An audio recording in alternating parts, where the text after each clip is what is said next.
Endlich Sommer. Das haben wir uns aber nach dem langen Winter und dem ziemlich kühlen Frühling auch redlich verdient.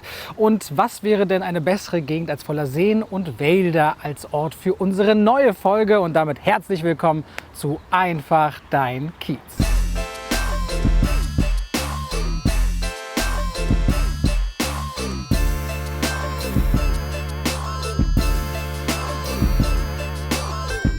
Müggelsee, Sedinsee, Veets oder Mellow Park, diese Orte kennen die Berliner, wenn es um Treptow-Köpenick geht. Und unsere heutige Folge führt uns quer durch den Bezirk, beispielsweise nach Bohnsdorf, in die Köpenicker Altstadt und in den Uhlenhorst.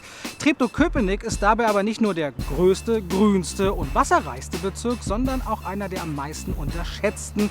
Hier kann man stundenlang im Wald spazieren, sich von Vogelgezwitscher morgens wecken lassen oder mit seinem Liebsten im Wasser planschen. Und ich persönlich fand es hier so schön, dass ich vor 1,5 Jahren beschlossen habe, im Rathaus Köpenick zu heiraten und werde es niemals bereuen. Aber was denken denn eigentlich die Leute, die hier wohnen, so über ihren Bezirk? Und die haben wir gefragt und natürlich bei schönstem Wetter. Vom Wasser aus ist Köpenick eigentlich wirklich schön und eigentlich die schönste Ecke Berlins, muss ich mal sagen.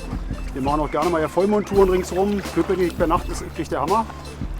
Die Anbindung ist halt echt super, Leute sind schön, es ist alles grün, man ist direkt am Wasser, das ist halt das super Schöne, man hat so viele Möglichkeiten zu essen, super viele Cafés, alles super, also das ist echt super toll hier. Was sie ausmacht, ist so eine Herzlichkeit. Es ist wirklich eine Nachbarschaftlichkeit, die ich noch nicht, also die ich in Friedrichshain zum Beispiel oder auch da, wo ich vorhin in Wilmersdorf gelebt habe, nicht kannte.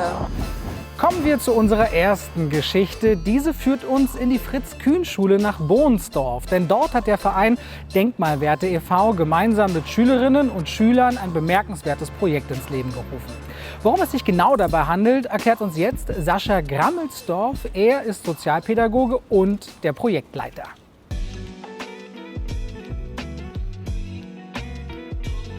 Wir haben überlegt, was bedeuten Werte tatsächlich, und die Frage für uns, was uns beschäftigt hat, ist, welche Werte bedeuten für welchen Menschen etwas. Ja? Und wir haben festgestellt, es geht ein bisschen auseinander. So mit erfahrenen Menschen und jungen Menschen, die haben zwar die gleichen Werte, aber nicht die gleichen Wertvorstellungen.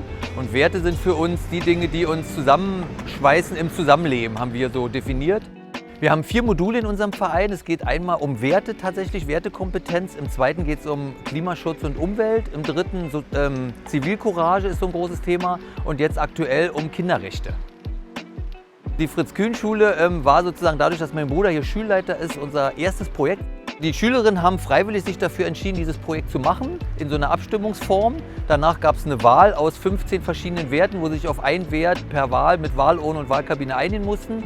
Und dann haben wir aus Beton richtig ein großes Denkmal gebaut, wo jeder Schüler und jede Schülerin einen Arbeitsgang pro Klasse machen mussten. Und dann sind 14 Platten entstanden, die so dieses Wort Respekt ergeben, was auf dem Schulhof steht, als Vereinbarung zum Zusammenleben. Und heute ist es noch so, dass einmal im Schuljahr eine sogenannte Wertewoche hier stattfindet, wo die Schülerinnen, die älter sind sozusagen oder schon länger hier sind, den jüngeren Schülern erzählen, warum das Denkmal da steht und dann nochmal über Werte und Normen tatsächlich sprechen. Das finde ich hier sehr nachhaltig und sehr gut. Wir haben insgesamt in diesen Projektjahren jetzt 10.000 Kinder mittlerweile mit unserem Projekt beglücken können, wenn man das mal so sagen darf. Wir waren in allen 9 Bundesländern unterwegs. In jedem neuen Bundesland steht ein Denkmal von uns. Und in Berlin gibt es mittlerweile 6 oder 7 Schulen, die auch so ein Projekt haben. Also wir haben so diese Idee, dass es immer von unten nach oben geht. Und wir so ein bisschen das wollen, dass die Schülerinnen so ein Projekt wollen und dann zu ihrer Schulleitung gehen und sagen, okay, wir wollen das. Und das hat bis jetzt auch toi toi toi gut geklappt. Und insofern über unsere Webseite, über Mundpropaganda oder andere Veranstaltungen, die wir auch im Verein noch machen, kommen Schülerinnen auf die Idee und sagen, das wollen wir bei uns haben. Wirklich wichtige Arbeit, die der Verein Denkmalwerte da macht. Für unsere nächste Station sind wir ins Auto gesprungen, Richtung Norden gefahren, nach Uhlenhorst ins Märchenviertel und besuchen hier die Pause GmbH. Gleich treffen wir Thorsten Rothold, der wartet auch sicherlich schon auf uns, denn Handwerker haben in Berlin traditionell ziemlich viel zu tun. Thorsten, danke, dass du dir Zeit genommen hast. Was genau macht ihr hier mit der Pause GmbH und wie kommt es, dass ihr hier in Treptow-Köpenick ansässig seid? Also wir sind im schönen Berlin-Köpenick und sitzen schon hier seit ca. 40 Jahren. Und arbeiten in der Region natürlich verstärkt, aber natürlich auch in ganz Berlin und im Umland von Berlin. Sind mittlerweile 150 Mitarbeiter. Wir haben die Gewerke Dachdecker, Dachklempner, Zimmerer, Maurer. Geführt werden die Teams von Bauingenieuren und Handwerksmeistern. Und natürlich haben wir im Backoffice natürlich auch Jungs und Mädels, die dann die ganze Hintergrundarbeit leisten. Ich habe gehört, ihr arbeitet auch mit Drohnen. In welchem Zusammenhang macht ihr das? Berlin ist ja ein relativ großer Markt an Bestandsgebäuden, die in 20 Meter Höhe aufwärts sich befinden. Und dann ist es relativ leicht, mit einer Drohne oder einem Drohnenflug Vermessungsarbeiten und Bestandsaufnahmen zu führen. Darauf basierend entwickeln wir entweder Angebote oder auch Gleichpläne. Die Genauigkeit von diesen Verfahren ist ja auch mittlerweile im Zentimeterbereich, so dass wir uns dann aufwendige Vorortaufmaße ersparen. Ich bin etwas hellhörig geworden, weil ihr habt einen Oscar gewonnen. Also Oscar mit K, nicht mit C, der Filmpreis, aber trotzdem, was ist das und wie seid ihr dazu gekommen?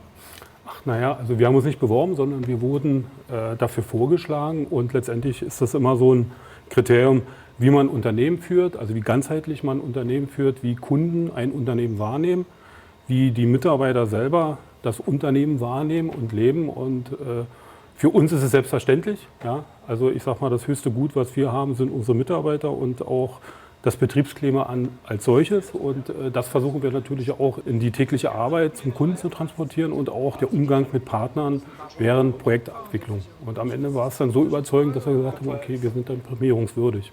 Glückwunsch dazu. Wenn es ums Firmenklima geht sicherlich auch um Nachwuchs und eben darum, wie man mit Auszubildenden umgeht. Nun sind ja jetzt die Jugendlichen nicht immer ganz so heiß, in die Handwerksberufe zu kommen. Dabei ist das für Unternehmen ja wichtig. Ja, es ist halt ein schwieriges Thema. Ja. Alle beschweren sich darüber, dass es zu wenig Mitarbeiter gibt, gerade im Handwerk.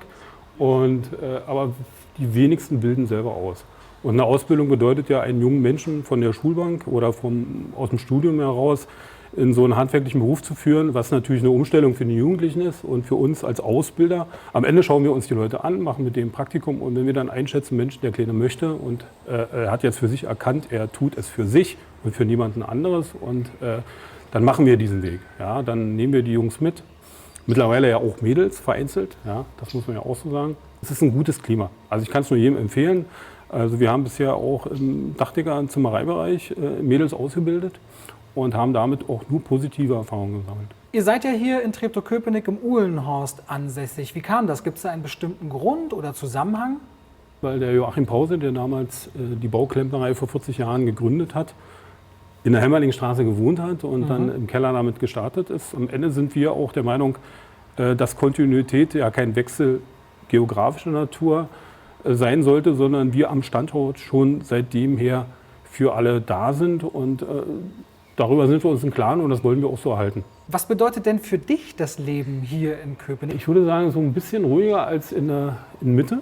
Ja, also Köpenick ist ja einer der waldreichsten Bezirke in Berlin, hat sehr viel Wasser. Wenn ich mit einigen Kunden telefoniere, im Hintergrund dann das Vogelgezwitscher zu hören ist, dann hat es schon eine eigene Qualität. Also Köpenick, ich sag mal, Altstadt von Köpenick, Müggelsee, sind alles so schöne Highlights, die sind per Fahrrad oder per Fuß zu erreichen. Ich habe noch eine letzte, vielleicht einfache Frage. Magst du Bier? Oh ja. Das trifft sich tatsächlich gut, denn unsere nächste Station ist die kleinste Brauerei Deutschlands und damit geht es jetzt auf zum Köpenicker Schlossplatz.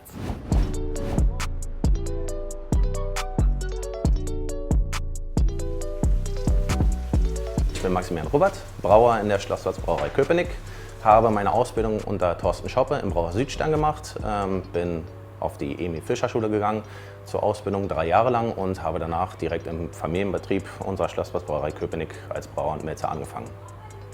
Wir brauen hier direkt vor Ort in dem kleinsten Sudhaus Berlins bzw. Deutschlands. Das Besondere an unserer Brauerei ist, dass wir die Kessel übereinander stehen haben. Das heißt, wir brauen auf einem Platz von ungefähr 2 Quadratmetern.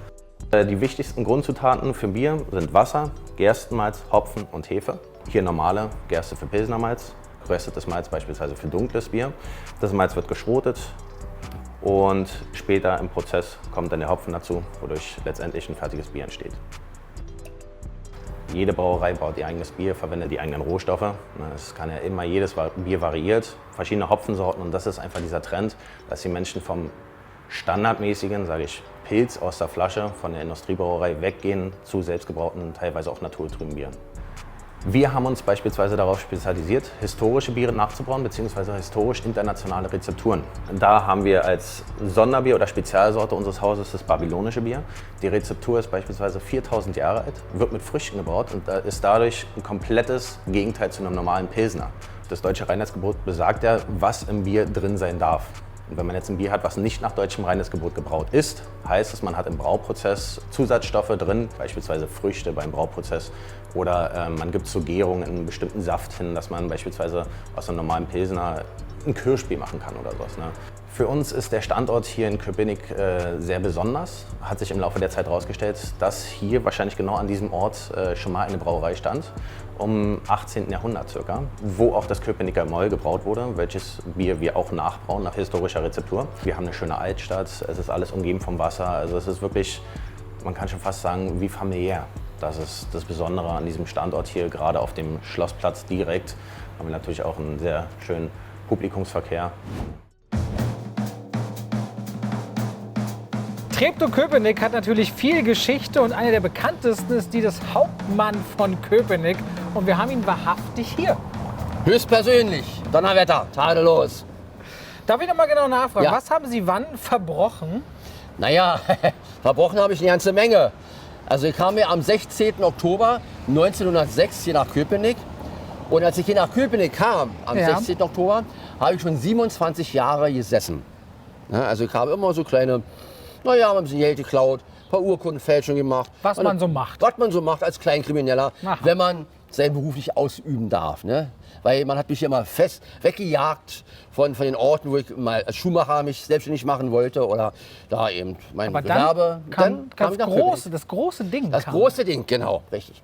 Hatte ja meine Militärausbildung im Gefängnis gehabt. Ne? Habe mich da sachkundig gemacht über alte Bücher, über preußische Militärgeschichte und über Aufstellung der Truppenteile und so weiter. Und daher wusste ich genau Bescheid, was man da machen muss. Ne? Habe mir also in Potsdam diese Uniform gekauft beim Trödler, habe die angezogen, bin damit zur Seestraße gefahren, habe mir 10 Soldaten requiriert, die gerade von der Schwimmschulwache kamen, die anderen von der Nachtwache, junge Burschen, die noch keine Ahnung hatten, weil meine Uniform war damals nicht korrekt, genau wie heute. Auf der einen Seite war ich Kaufmann, auf der anderen Seite nur Gefreiter. Und, aber dank meiner Autorität habe ich also so viel Druck aufgebaut, dass die Soldaten mir stramm gefolgt sind und mich nach Köpenick begleitet haben, um die Kasse zu rauben. Über 100 Jahre sind inzwischen ins Land gegangen. Was sagt denn der Geist des Hauptmann von Köpenicks über die Entwicklung von Köpenick in der Zeit? Ja, also man kann sagen, es hat sich wenig verändert. Der Kleingeist, der Kleinmut ist immer noch geblieben. Köpenick ist immer noch ein Dorf, wie damals. Der ganz große Kuhn, ihr richtig gelungen, trotzdem in die Geschichte eingegangen. Ihnen und Ihren Geist noch ganz viel Erfolg. Und man kann mich auch noch abhören.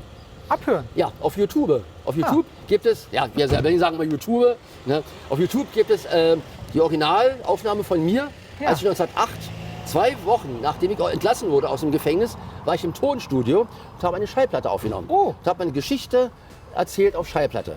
Ne? Die kann man auf YouTube hören. Wisst ihr Bescheid? Und da sind wir auch schon am Ende dieser Folge Einfach dein Kiez. Es macht ja jedes Mal Spaß, Berlin ein Stück weit mehr zu erkunden, aber bei so schönem Wetter und so viel Natur noch ein Ticken mehr. Genießt die schönen Tage und weitere Folgen Einfach dein Kiez findet ihr hier, sowie hier unser Branchenspecial.